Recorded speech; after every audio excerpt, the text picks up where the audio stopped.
السلام علیکم عزیز بچوں، امید ہے آپ لوگ خوش و خرم ہوں گے اور زندگی کرنے کی کوششوں میں مشغول ہوں گے اور مستقبل کی منصوبہ بندی کو آپ بہتر طریقے سے سر انجام دے رہے ہوں گے۔ تو آج سال دوم کے دوسرے لیکچر کے ساتھ راشد سعیدی آپ کے سامنے حاضر ہیں۔ آج ہم پہلے سبق کا آغاز کریں گے، آپ کی کتاب کا پہلا نثری سبق جس کا نام ہے مناقب عمر بن عبدالعزیز رضی اللہ تعالیٰ عنہ۔ آج ہم دیکھیں گے کہ یہ سبق ہم کیوں پڑھ رہے ہیں، اس میں سے ہم کتنے نمبر حاصل کریں گے، اور اس کے بعد مختصراً آج ہم اس کا خلاصہ دیکھ لیں گے۔ اچھا، بنیادی طور پر یہ تاریخ کا سبق ہے، اسلامی تاریخ کا سبق۔ اچھا، اسلامی تاریخ کیوں پڑھائی جاتی ہے، بلکہ تاریخ ہی میں کیوں پڑھائی جاتی ہے؟ دیکھیں، مستقبل حال کو فخر کے ساتھ جینے اور مستقبل کی اچھی پلاننگ کرنے کے لیے آپ کو ماضی سے آشنا ہونا ضروری ہے۔ اگر آپ ماضی کے برے وقتوں سے واقف ہوں گے تو آپ حال میں اور مستقبل میں وہ کام نہیں کریں گے۔ اگر آپ ماضی کے درخشندہ لمحات سے، ان واقعات سے واقف ہیں تو وہ چیز حال میں آپ کے لیے قوت ثابت ہوں گے۔ تو عمر بن عبدالعزیز خلافت راشدہ گزر جانے کے کئی سال بعد ایک ایسے خلیفہ جسے خلافت راشدہ میں شمار کیا جاتا ہے، کس وجہ سے کیا جاتا ہے، کیوں کیا جاتا ہے، ان کی زندگی کیسی تھی اور کیا تھا ان کی زندگی میں، ان کے فیصلے کس قدر تھے کہ آج اتنے 100 سال گزرنے کے بعد ہم ان کو پڑھ رہے ہیں، ہماری نصاب کے اندر ان کو شامل کر دیا گیا ہے۔ اسلامی تاریخ سے واقف ہونے، اپنے حال کو بہتر کرنے اور ہمارے لیے قابل فخر باتوں کو ہمارے سامنے لانے کے لیے آج یہ سبق ہمارے سامنے ہے۔ اس سبق کو تحریر کیا ہے علامہ شبلی نعمانی نے۔ علامہ شبلی نعمانی کون؟ وہ جو سر سید کے ساتھی تھے، صاحب اسلوب نثر نگار تھے۔ سر سید کو سے الگ ہونے کے بعد ندوۃ العلماء کے نام سے اپنا مدرسہ بنایا۔ اچھا، سوانح نگاری کی، شاعری کی، تنقید نگاری کی، بے پناہ صلاحیتوں والے علامہ شبلی نعمانی، جو کہ ایک زمانے میں وکیل بھی رہے تھے، انہوں نے بڑی تحقیق کے بعد یہ چیزیں لکھی اور یہ ان کی کتاب، یعنی یہ سبق مناقب عمر بن عبدالعزیز، ان کی کتاب مقالات شبلی کی جلد 4 میں موجود ہے۔ اچھا، بنیادی طور پر دیکھا جائے تو یہ سبق ایک طرح سے سوانح عمری کی جیسا ہے، لیکن یہ بنیادی مکمل سوانح عمری نہیں ہے، تحقیقی مضمون ہے، مقالہ ہے، اس وجہ سے مقالات میں شامل ہے۔ تو اس کی صنف مقالہ ہے اور اس کو ہم پڑھیں گے۔ اس کی نوعیت ذرا اس کی سوانح کی ہے۔ سوانح جیسے کسی کی زندگی کو ترتیب وار مرتب کرنا، ہمارے سامنے لانا، اور مقالہ تحقیقی مضمون کو کہتے ہیں۔ تو اس کی جو صنف ہے، اس اپنے ماخذ کی بنیاد پر، اس کا ماخذ مقالات شبلی، اس کی صنف مقالہ ہوگی، تاریخ بھی ہے اور سوانح بھی۔ ہم اس کو آگے بڑھتے ہیں۔ دیکھیں، سبق مختصر سا ہے، اس میں انہوں نے چیزیں بتائی ہیں حضرت عمر بن عبدالعزیز کے بارے میں، ان کی کیا تھے، اچھا انہوں نے کس طریقے سے اپنی اہمیت کو منوایا۔ تو آج مختصراً ہم دیکھتے ہیں کہ بھئی کون تھے یہ عمر بن عبدالعزیز۔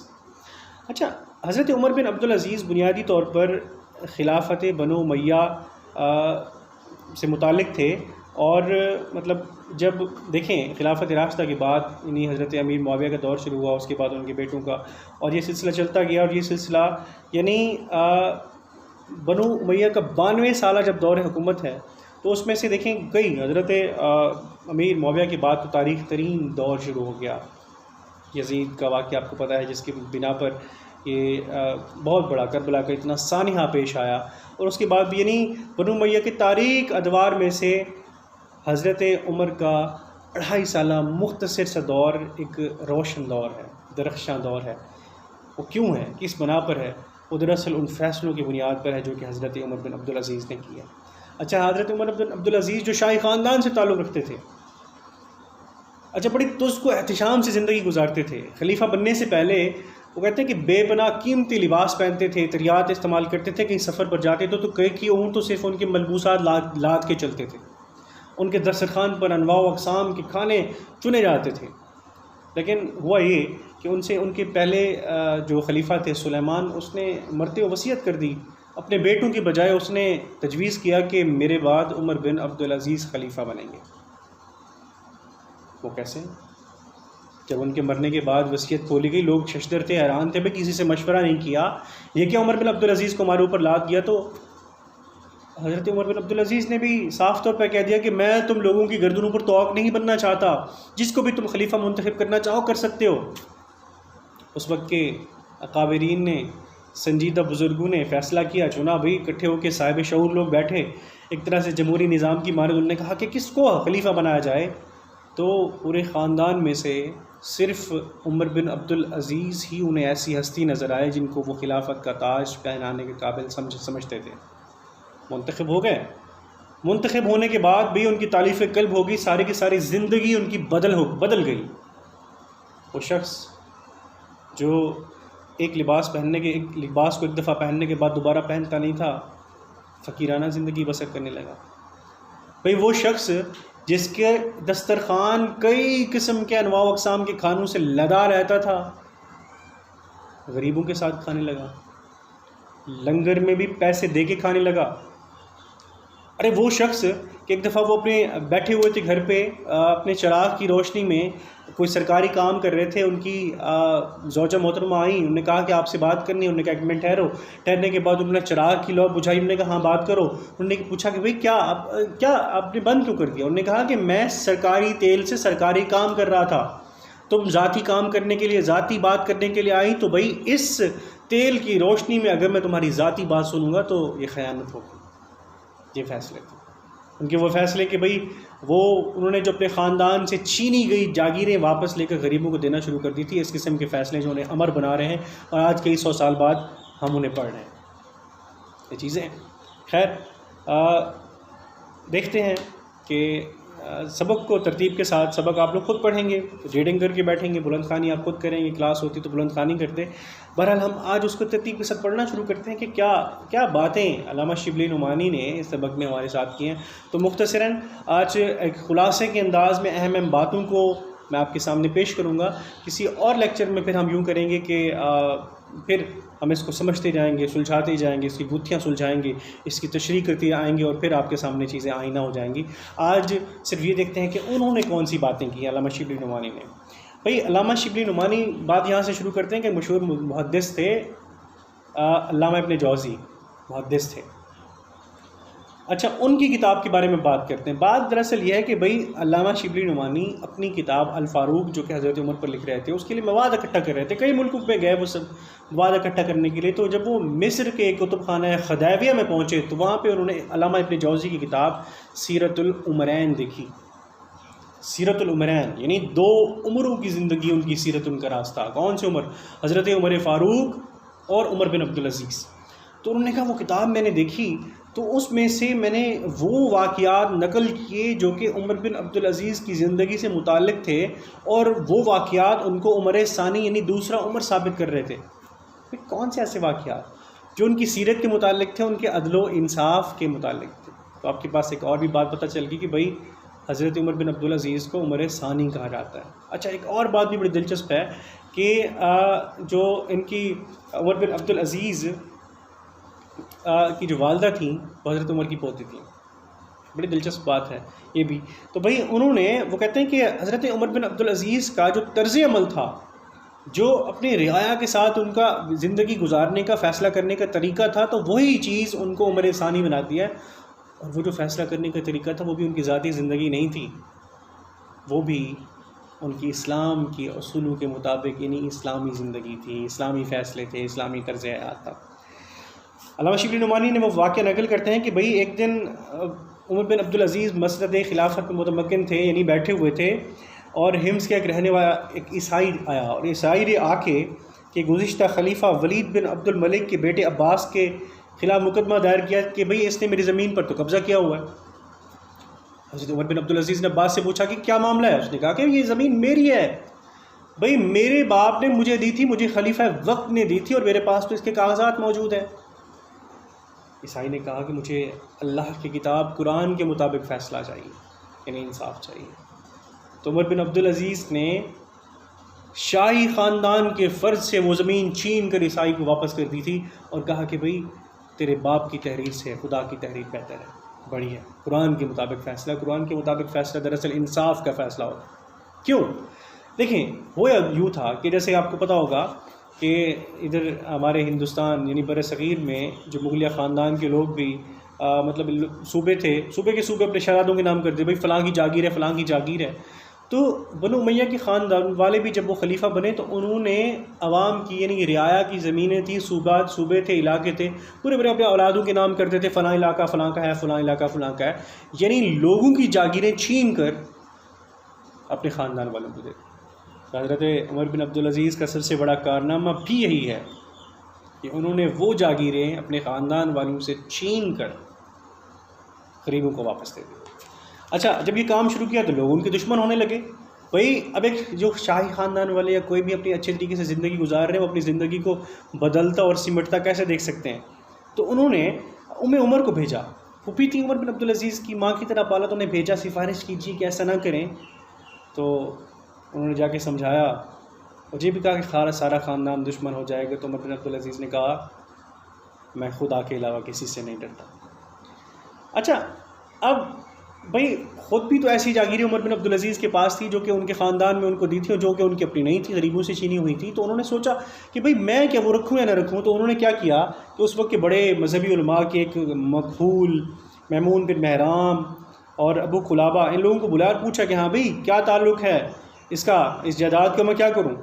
تو بھئی کچھ لوگ ڈر کے بھی ہم کیا مطلب کہیں. تو اس وقت جو میمون بیٹھے تھے مطلب بہت بڑے عالم تھے، انہوں نے کہا بھی میں خدا لگتی کہوں، سچ کہوں تو آپ یوں کیجیے اپنے صاحبزادے کو، اپنے بیٹے کو بلا لیجیے کہ وہ کیا کہتا ہے اس بارے میں. بیٹے کو بلایا تو عبد الملک تھا ان کا نام، عبد الملک، عمر بن عبدالعزیز کے بیٹے کا نام بھی عبد الملک تھا. تو آپ اگر خلیفہ بنو امیہ یا عربیوں کو دیکھیں تو وہ اپنے باپ داداؤں کے نام پہ بار بار دوڑاتے آتے ہیں، دوبارہ چلتے رہتے ہیں. تو انہوں نے پوچھا کہ ہاں بیٹے تمہاری کیا رائے ہے؟ تم نے کہا واپس کر دینی چاہیے، فوراً واپس کر دینی چاہیے. ٹھیک ہے کہہ کے چلے گئے. اچھا عمر بن عبدالعزیز کے غلام تھا مزاحم. اچھا مطلب بڑا کلوز تھا، قریب تھا. اچھا اس کو بلایا اور پوچھا کہ ہاں بھئی تم کیا چاہتے ہو کہ دیکھیں یہ جو زمینیں ہمارے پاس ہیں نہ ہمیں ان کو لینے کا حق تھا اور جن سے یہ لی گئی ہیں نہ ان کو دینے کا کوئی فرض تھا، کیا کہو کیا کریں. تو غلام تھا، غلاموں کو بڑی عقیدت ہوتی ہے، محبت ہوتی ہے اپنے مالک سے، اس کے خاندان نے کہا حضور آپ کے بچوں کا کیا ہو کہ بھائی آپ ان کا سوچیں.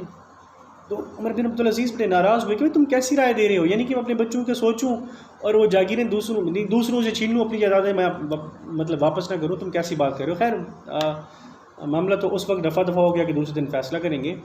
تو وہ مزاحم گیا اور حضرت عمر بن عبدالعزیز کے بیٹے کے پاس گیا اور کہا کہ یہ بات ہوئی ہے اور میں نے ایسے کہا. تو بھئی اس وقت عبد الملک ان کے بیٹے کو بڑا غصہ آیا، استغفر اللہ تم نے کیسے مشورہ دیا، بھئی تم نے ظلم کر دیا، ایسا مشورہ کیوں دیا. وہ رات کو اس وقت اٹھ کے گیا اور جا کے دروازہ کھٹکھٹایا. اس وقت دربان موجود تھے. دربان نے یہ کہا کہ بھئی سارا دن تو تمہاری اور عوام کی رعایا کی خدمت کرتے، تم اس وقت بھی انہیں چین نہیں لینے دیتے. تو انہوں نے کہا نہیں مجھے اس وقت ملنا ہے. تو رات کو واپس آئے تو مطلب اٹھ کے آئے. عمر بن عبدالعزیز پوچھا کہ کیا معاملہ ہے.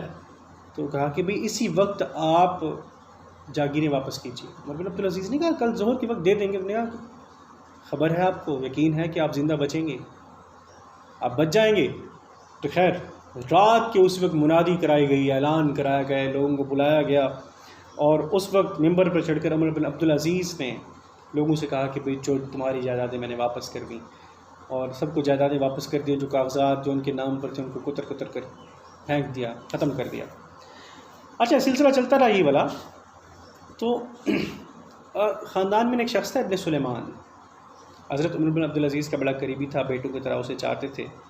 تو اس نے بھی مطلب عمر بن عبدالعزیز کے پاس آیا اور کہا کہ بھئی یہ کیا کر رہے ہیں، یہ مطلب یہ زمینیں واپس نہ کریں.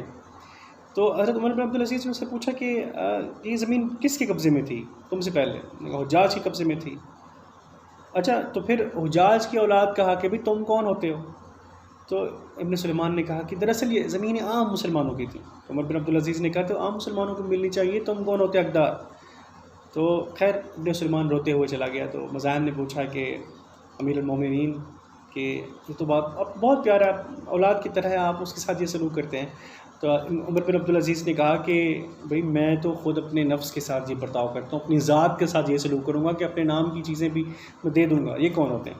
ارے خیر بات پھر علامہ شبلی نعمانی نے آگے بڑھائی ہے. کہتے ہیں کہ بنو امیہ کو خراب کرنے والا ان کے دفتر اعمال کو بند کرنے والا سب سے بڑا واقعہ یہ تھا کہ انہوں نے عوام سے بولنے کی آزادی چھین لی تھی، کوئی ان کے سامنے بول نہیں سکتا تھا، یعنی اس قدر آمریت تھی کہ کوئی ان کے سامنے حق بات نہیں کر سکتا تھا۔ تو یہ جو بدت پیدا ہو گئی تھی تو اس کو ختم کیا عمر بن عبدالعزیز نے کہ انہوں نے 2 نہایت راست باز اور متدین قسم کے علماء کو اپنے ممبر میں جگہ دی، اور ان کو صرف کام یہ تھا کہ میں اگر کوئی غلط فیصلہ کرنے لگوں تو تم نے مجھے ٹوک دینا، یہ ان کا کام تھا۔ خیر ایک اور واقعہ بھی وہ کہتے ہیں کہ محدث ابن جوزی نے اپنی کتاب میں نقل کیا ہے کہ بھئی مسلمہ بن عبد الملک جو کہ خاندان بنی امیہ کا بڑا آدمی تھا، اچھا اس کے خلاف ایک گرجا کے متولیوں نے بھی مقدمہ دائر کر دیا کہ بھئی زمین کے متعلق۔ اچھا اب وہ مقدمہ چل رہا تھا کہ مقدمہ کے دوران میں بھی وہ گرجا کے متولی کھڑے ہو کے بات کر رہے تھے، مسلمہ بیٹھا ہوا تھا، تو عمر بن عبدالعزیز نے کہا کہ تم اس وقت دونوں فریقین برابر ہو، یا تو مسلمہ تم بھی کھڑے ہو کے بات کرو یا پھر اپنا کوئی وکیل مقرر کرو تمہاری وجہ سے جو کھڑے ہو کے بات کرے، یعنی اپنے خاندان کے ایک بڑے شخص کو بھی انصاف کے آگے انہوں نے برابر کر دیا۔ یہ تھے عمر بن عبدالعزیز۔ اچھا ان کی ظاہری زندگی کی اگر بات کریں تو بھئی وہ عیسائیوں اور یہودیوں کے ہاں جا کے کھانا کھاتے تھے اور ان کو کھانے کی قیمت ادا کرتے تھے۔ اب سوال یہ بھی اٹھے گا بھئی اگر کھانا کھاتے تھے، مہمان ہوتے تھے، تو پھر قیمت ادا کرنے کا کیا سوال تھا؟ بھئی دیکھیں ایک چیز کہ جو اقلیت ہوتی ہے وہ مقہور ہوتی ہے، مظلوم ہوتی ہے، وہ غریب ہوتی ہے۔ اب غریب کے گھر جا کے کھانا کھائیں اور اس کے گھر سے سارا کھانا کھا جائیں اس وقت کے دور کے حساب سے، تو بھئی ان کا کیا بچے گا؟ تو پیسے اسی لیے دیتے تھے کہ بھئی ان کا توازن برقرار رہے۔ اچھا وہ تو خیر انہوں نے اپنی قبر کے لیے زمین بھی ایک یہودی سے لی پیسے دے کر، تو انہوں نے پیسے دیے، یہودی کہتا رہا کہ بھئی مطلب ہمارے لیے فخر کی بات ہوگی کہ بھئی آپ ہماری زمین میں دفن، انہوں نے کہا لیکن انہوں نے پیسے دے دیے، ہمارے ان کے 30 دینار وہ دے کر وہ اپنی قبر کے لیے زمین ایک یہودی سے خریدی تھی۔ اب دیکھیں یعنی اگر ہم بات کریں تو بھئی مساوات، اصول اور عدل عمر بن عبدالعزیز کی زندگی کا بھئی سب سے بڑا جو اصول تھا وہ تھا مساوات اور عدل۔ اچھا وہ اپنی زندگی وہ خود بھی، جیسے میں نے پہلے بھی کہا کہ وہ عام مسلمانوں کے لنگر میں سے کھانا کھاتے تھے عام طور پر، اس میں بھی حصہ وہ ڈال دیتے تھے اور انہیں کے ساتھ وہ عام لوگوں کے ساتھ بیٹھ کے کھا لیتے تھے۔ اور دیکھیں خلیفہ وقت کوئی تمام جہاں تک بھی مسلمان حکومتیں تھیں تو ان کے سب سے بڑا ان کا حاکم خلیفہ وقت ہوتا تھا۔ تو خلیفہ وقت کا یہ حال دیکھیے کہ ایک دفعہ وہ مسجد میں اندھیرا تھا، مسجد میں جانے لگے تو جاتے ہوئے ان کا پاؤں کسی سوتے ہوئے شخص کو لگ گیا۔ اس نے شخص بڑے گستاخانہ انداز میں کہا تو پاگل ہے۔ تو حضرت عمر بن عبدالعزیز نے کہا نہیں۔ جب پولیس کے لوگ جو موجود تھے اس وقت، وہ جو ساتھی ہوں گے پکڑنے لگے کہ تم نے گستاخی کی ہے، تو عمر بن عبدالعزیز نے چھڑا لیا، نہیں نہ کرو۔ اس نے تو سوال پوچھا کہ تم پاگل ہو، میں نے جواب دے دیا کہ نہیں ہو، اسے کچھ نہ کہو۔ بہت کمال کی بات ہے۔ اب دیکھیں حضرت عمر بن عبدالعزیز جب مرنے لگے، زہر دیا گیا تھا انہیں، اور زہر دینے والے خاندان کے ہی لوگ ہوں گے نا جن سے زمینیں چھینی جا رہی تھیں۔ خیر اس وقت مسلمہ بن عبد الملک نے کہا کہ وصیت کر جائیے، لکھوائیے، تم آپ جائیدادیں اپنی لکھیے نا کہ اس کو کتنا آئیں گی۔ تو کہا کہ میرے پاس ہے ہی کیا جس کی وصیت کروں۔ مسلمہ نے کہا کہ میں بھی 1,00,000 دینار بھیج دیتا ہوں، آپ کو دیتا ہوں، اپنی اولادوں کے نام کیجیے۔ تو آپ نے کہا کہ مجھے دینے سے تو بہتر ہے جس کی یہ پیسے ہیں ان کو دے دو۔ یعنی مسلمہ کو بھی انہوں نے رلا دیا کہ یہ کیا بات ہے۔ اچھا کہتے ہیں کہ اس وقت بنو امیہ کی دولت مندی کا یہ حال تھا کہ جب ہشام بن عبد الملک فوت ہوا تو صرف ان کے لڑکیوں کے علاوہ لڑکوں کو جو نقد رقم ورثے میں ملی تھی تو وہ 1,10,00,000 دینار تھی، یعنی اس قدر امیر تھے۔ لیکن جب عمر بن عبدالعزیز کی وفات ہوئی تو ترکے میں صرف 17 دینار تھے، اور جس میں مطلب جو تجہیز و تکفین، کفن دفن کے بعد 10 دینار بچے جو ان کے بچوں میں نہ تقسیم ہوئے۔ تو غرض عمر بن عبدالعزیز کی خلافت اور سلطنت ٹھیک اسی اصول کا نمونہ تھی جو اسلام نے قائم کیے تھے۔ یعنی اگر دیکھا جائے تو یہ جو عمر بن عبدالعزیز کا جو طریقہ تھا وہ صرف ان کا طریقہ نہیں تھا، اسلام یہ کہتا ہے، اور جو شخص اسلامی ہونے کا دعویٰ بھی کرتا ہے اور یہ کہتا ہے کہ انصاف بھی نہیں ہے، مساوات بھی نہیں ہے، تو دراصل وہ اسلام سے ہٹا ہوا ہے۔ یہ وہ اہم نکات تھے جو کہ سبق میں بیان کیے گئے ہیں، ترتیب کے ساتھ میں نے بیان کر دیے۔ آئندہ اس کی تشریح کریں گے، ایک ایک نثر پارے کو منتخب کر کے اس کو ہم کھولیں گے، اس کی شرح کریں گے، تعبیر کریں گے، اس کو جوڑیں گے، تاکہ ہم وہ نثر پارے کی تشریح والا جو آپ کا سوال ہے وہ مکمل ہو پائے۔ تو انشاءاللہ ملتے ہیں دوسرے لیکچر کے ساتھ۔ اللہ حافظ۔